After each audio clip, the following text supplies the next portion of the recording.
MP Materials runs the only rare earth mine in the United States. At Mountain Pass, California, for years it dug the ore out of the ground and shipped it to China to be refined.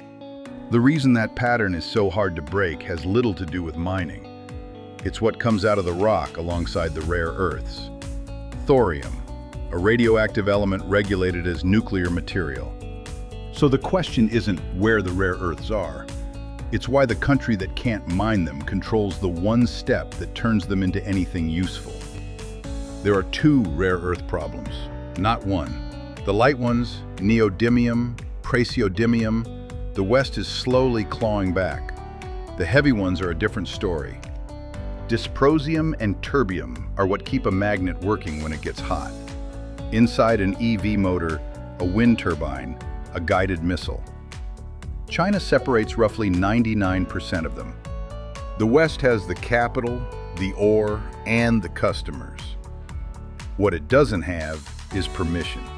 Because to separate heavy rare earths, you first have to deal with the thorium. Heavy rare earths are almost always locked in the same ore as thorium and uranium. Crack the rock open to get the oxides, and you generate radioactive tailings. The industry calls it NORM. Lynas, the biggest rare earth separator outside China, learned this in Malaysia.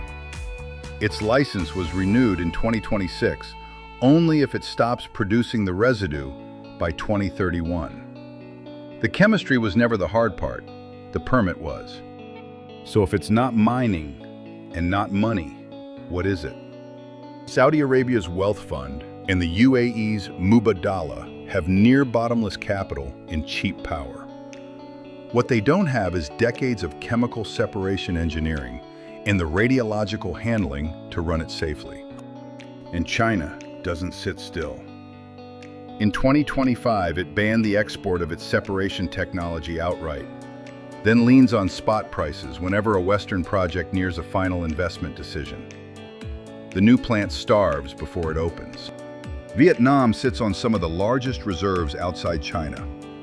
But the process knowledge it needs is exactly what China banned exporting in 2025.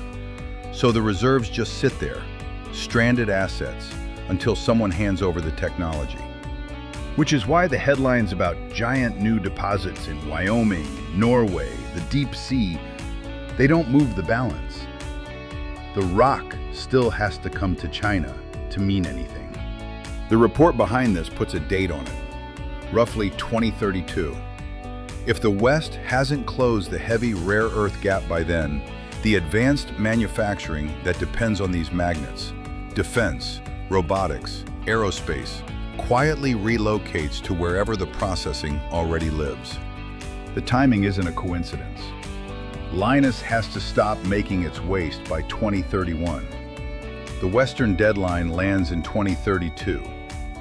This clock is a permit condition, not a forecast. Go back to Mountain Pass. America's one mine isn't a triumph of independence. It's the proof. The ore can come out of California ground and still belong to China the moment it needs separating. The honest fix is two things. Build state-backed zones that are actually allowed to handle the thorium. And recycle magnet scrap now, though recycling sits under 1% today and won't carry real weight until the mid-2030s. The thing to watch isn't another mine announcement. It's whether any G7 government grants a national security override to permit a separation plant over local objections. The rare earth problem was never really a mining problem. It's a waste disposal problem. And the West is the one that decided the waste was too radioactive to handle at home. Which leaves one real question.